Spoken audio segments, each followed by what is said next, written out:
ये है Galaxy S10, बिल्कुल 6 साल पुराना फोन। लेकिन इसके ऊपर जो सॉफ्टवेयर चल रहा है वो है Galaxy S25 Ultra का।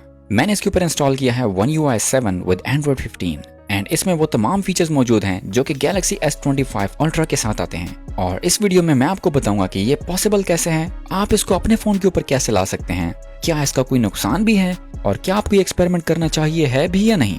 सबसे पहली चीज, इस Galaxy S10 पर चलने वाला ये सॉफ्टवेयर Galaxy S25 Ultra से पोर्ट की गई कस्टम रोम है और इसको इंस्टॉल करने के बाद जब मैंने पहली दफा इसको इस्तेमाल किया तो जो चेंजेस मुझे नजर आई दोज वर अनबिलीवेबल। हर चीज इंस्टेंटली स्मूथ फील होने लगी।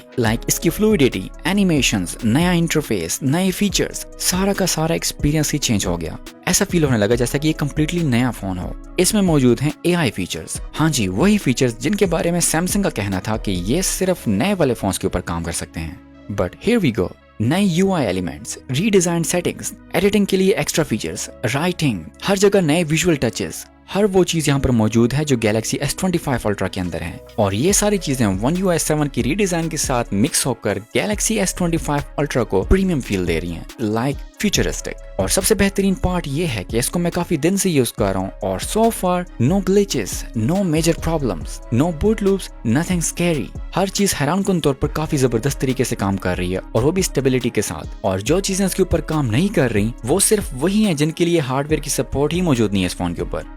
फॉर एग्जाम्पल यहाँ पर आपको शो होगा कि इसके अंदर मौजूद है स्मूथ रिफ्रेश रेट का ऑप्शन जिसका मतलब 120 हर्ट्ज। लेकिन हम दोनों को पता है कि Galaxy S10 की डिस्प्ले 60 हर्ट्ज की है। सो या there is a hardware limitation. So of course ये चीज तो आप एक्सपेक्ट नहीं करेंगे।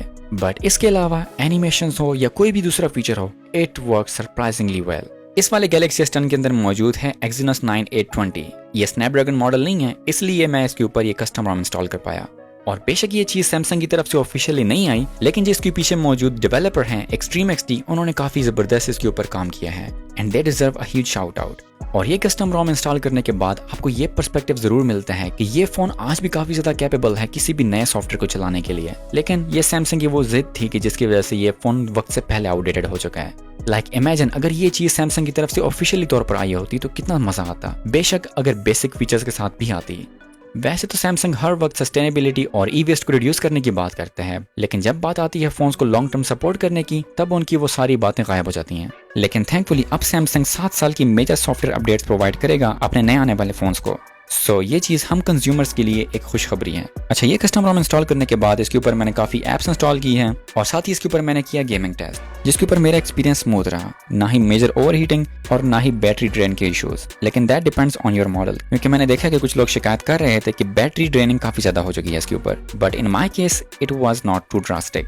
इसके अलावा Galaxy AI features note assist, जहां पर आप अपने टेक्स्ट को समराइज कर सकते हैं, ट्रांसलेट कर सकते हैं या फिर रीफॉर्मेट कर सकते हैं। और साथ ही इसके अंदर मौजूद है फोटो असिस्ट का ऑप्शन एडिटर के अंदर, जिससे कि आप अनवांटेड चीजों को रिमूव कर सकते हैं या चीजों को रिप्लेस कर सकते हैं और ये चीज भी बेहतरीन तरीके से काम करती है। इसके अलावा ऑडियो इरेजर का ऑप्शन भी मौजूद है और साथ ही मौजूद है वॉइस रिकॉर्डर के अंदर ट्रांसक्रिप्शन का option and that works great as well. इसके अलावा आपने S25 Ultra की लॉक स्क्रीन के ऊपर वो नाउ ब्रीफ का फीचर तो देखा ही होगा, यस वो भी मौजूद है यहाँ पर। और इसके अलावा और भी चीजें मौजूद हैं जैसे कि call assist, writing assist, interpreter, health assist, हर वो चीज जो आपने S25 Ultra के ऊपर देखी है दोज आर हियर। और मैं जितनी चीजें टेस्ट कर सकता था वो मैंने की हैं। इसके अलावा कैमरा अच्छे तरीके से काम कर रहा है, लेकिन कुछ प्रॉब्लमेटिक चीजें हैं इसके अंदर, जैसे कि बैक कैमरा के ऊपर पोर्ट्रेट मोड काम नहीं करता और जब आप लेंसेज को स्विच करते हैं तो आपको छोटा सा ग्रीन ग्लिच नजर आएगा।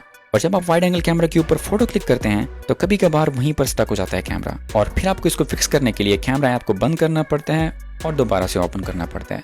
But apart from that camera अच्छे तरीके से हर लेंस से फोटोज भी ले रहे हैं और वीडियोस भी बेहतरीन तरीके से बना रहे हैं। इसके अलावा स्नैपचैट हो या इंस्टाग्राम, दोनों में कोई इश्यूज नहीं। कनेक्टिविटी के options Bluetooth, wifi, mobile data all works fine. इसके अलावा डेक्स भी काम कर रहे हैं और व्हाट्सएप भी काम कर रहे हैं। यहाँ तक कि मैंने कुछ बैंकिंग एप्स भी इसके ऊपर इंस्टॉल की और वो भी ठीक तरीके से काम कर रही हैं।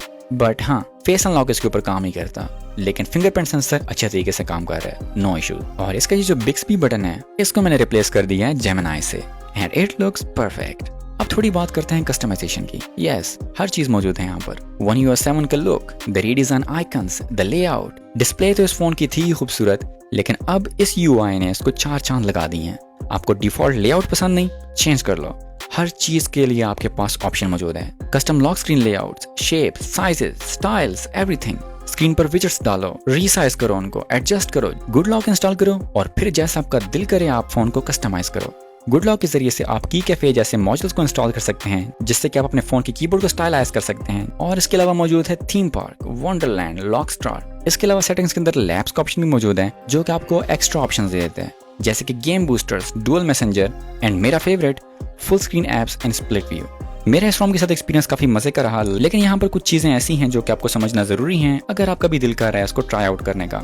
सबसे पहली चीज, कस्टम ROMs हर बंदे के लिए नहीं है। कस्टम ROMs के अंदर इश्यूज होते हैं। अक्सर ऐसे मसले आ जाते हैं कि आपका फोन सेफ नहीं रहता और ऐसा भी पॉसिबल है कि आपका फोन भी डेड हो जाए। इसलिए डे टू डे लाइफ में मैं खुद कस्टम ROM वाला फोन इस्तेमाल नहीं करता, लेकिन चूंकि कस्टम ROMs आर फन, सो इसी फन के लिए मैं हमेशा इनको अपने सेकेंडरी फोन के ऊपर इंस्टॉल करता हूँ और उस फोन की मुझे कोई परवाह नहीं होती, बेशक वो खराब भी हो जाए। So keep that in mind. अब अगर आपको इस टॉपिक पर मजीद जानना है तो go check out my second channel and now I will see you in the next video.